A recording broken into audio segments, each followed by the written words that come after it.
What's up, Sneeples? We're going to go over the Uzuri draft and how to draft her so that we can have a great Uzuri deck coming in limited. It's just around the corner, this pre-release. So that means drafts are coming and the Pro Tour is coming too, and that even has more drafts. So let's get right to it. First thing to go over with Uzuri is how she plays. She comes in with a stealth card. You switch it in using her ability as attack react, and you play a bigger card that's generally coming in for 6, or at least something with an on-hit effect. So Uzuri has a very good ability to just need 2 cards in order to have a good turn, which means she can also be a blocking hero too. Let's go over what cards you can draft in order to create a great Uzuri deck. Some of the cards that you want to pick very early and that kind of just keeps you going into that Uzuri route is the generic and multi-class cards. I'm talking about Death Touch. This is a great card that Uzuri ability can just sneak out, does not care about it not being played from hand. It's great in that perspective. You got Humble. Humble's a great generic card that stops a lot of decks in limited from being able to do their effect.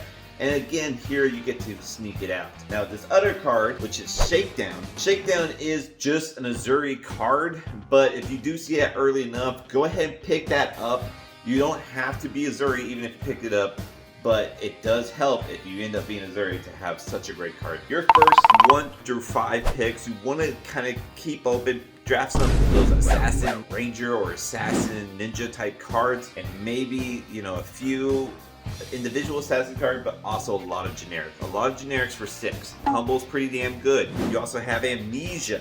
Amnesia's great. A lot of those types that are just 2 for 6s that come in big, Uzuri is a very good tall assassin. In the middle of this first pack, you're gonna want to draft your stealth card because she needs about half her deck being stealth and the other half being the big attack. So you're gonna want to start hitting those stealth cards in the middle, mainly because if you have a Arachne player, they're gonna only want those stealth cards, so you gotta kind of pick them up while they're hot. But if you see some generic 2 for 6s that are pretty good, go ahead and grab that. Another assassin card that you can start grabbing in this area is another payoff card. That is Sneak Attack. Sneak Attack's basically 2 for 7 with Uzuri. You can also kind of wait on that because it's really only great in Uzuri, it's okay in Arachne.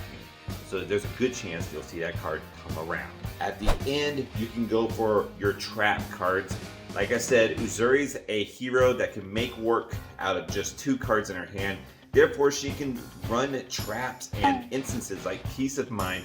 She's not a full-on aggro deck. She's a go tall, mid-range type deck that looks to sneak in some damage. Get a few D-reacts in when the packs are coming back around. Maybe a few attack reactions too. Not as huge for Uzuri, but there's good ones like the Spike with Blood Rock, Spike with Inertia. Those are just good cards. Go ahead and grab those if you see them come around. If you're gonna draft Uzuri, draft generic cards first, and multi-class cards first, because those are the first to go. And then go after those stealth cards because those can go pretty quickly as well. A good successful Uzuri deck is going to have a good mixture of both. That's what you want to do. That's how you can draft a very successful Uzuri deck.